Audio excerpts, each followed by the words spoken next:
کشمیر بنے گا پاکستان، میرے خیال میں سب سے پہلے اس نعرے کو بھی ہم درست کر لیں کہ کشمیر بنے گا پاکستان نہیں بلکہ کشمیر ہے پاکستان۔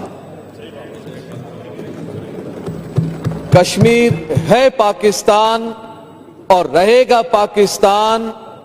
کشمیریوں پر جس انداز میں ظلم کیا جا رہا ہے اور اقوام متحدہ جس انداز میں چشم پوشی کا اظہار کر رہے ہیں اور کشمیریوں کے ظلم کو ظلم نہیں سمجھا جا رہا، یہ دنیا میں سب سے بڑا ظلم ہے کہ ظلم کو ظلم نہ جانا جائے۔ اپنے ہاں کوئی کتا مر جائے تو اس کے لیے بھی بہت درد ہو اور مسلمانوں کا خون بہے، اس کا کوئی احساس نہ ہو۔ ہم مسلمان نبی اکرم صلی اللہ علیہ وسلم کے فرمان کے مطابق ایک جسم واحد کی طرح ہے کہ جسم کے کسی بھی حصے میں تکلیف ہو تو پورا جسم بے قرار ہو جاتا ہے۔ اسی طرح چاہے کشمیر کا مسلمان ہو، چاہے افغانستان کا مسلمان ہو، شام کا مسلمان ہو، عراق کا مسلمان ہو، عالم اسلام میں جہاں کہیں کسی بھی مسلمان پر ظلم ہوگا، ہم مسلمان ہونے کے ناطے انشاءاللہ اس کے ساتھ کھڑے رہیں گے۔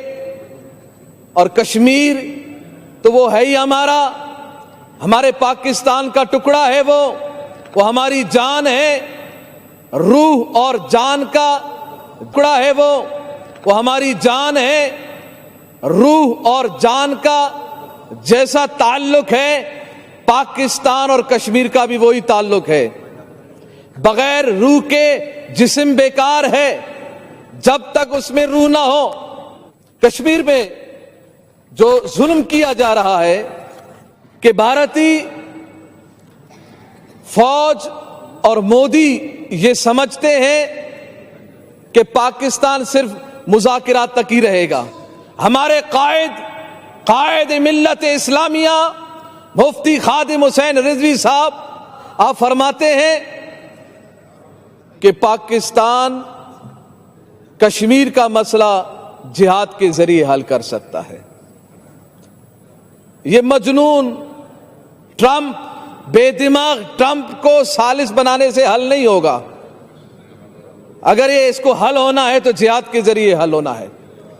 اور حکومت پاکستان سے میں مطالبہ بھی کرتا ہوں کہ ہمارے افواج کو جہاد کے احکامات جاری کریں تاکہ ہم مل کر اپنے فوج کے ساتھ مودی کو جواب دے سکیں۔ اور دوسری بات یہ ہے، الحمدللہ ہم اپنے فوج کے ساتھ کھڑے تھے، ہیں اور رہیں گے انشاءاللہ، کیونکہ یہ فوج پاکستان کی فوج ہے۔ اور ہم یہ مطالبہ بھی کرتے ہیں کہ کارکنان تحریک لبیک پاکستان کو اگر یہ پہنچ دی جائے بارڈر تک تو انشاءاللہ دنیا دیکھے گی کہ مودے کی جبڑے کس طرح ٹوٹتے ہیں۔ اس پیشاب پینے والے مودی کے حالت کیا ہوگی اور مودے کے پنجوں سے کشمیر کو کیسے آزاد کرایا جاتا ہے۔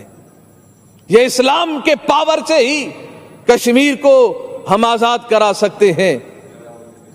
اور انشاءاللہ العزیز جب بھی وقت آئے گا، جب بھی ملک پاکستان کو تحریک لبیک پاکستان کے کارکنوں کی، محبین کی، قائدین کی ضرورت پڑے گی، یہ پہلے بھی ہم نے کہا تھا اور اب بھی کہہ رہے ہیں کہ جہاں ہمارے افواج پاکستان کا پسینہ گرے گا وہاں ہم لوگوں کا خون گرے گا انشاءاللہ۔ ہم اپنے فوج کے ساتھ ہیں اور دعا یہی ہے کہ جہاد کا اعلان ہو اور ہمیں بھی اپنے مسلمانوں کے ساتھ شانہ بشانہ ہم ان کی مدد کر سکیں۔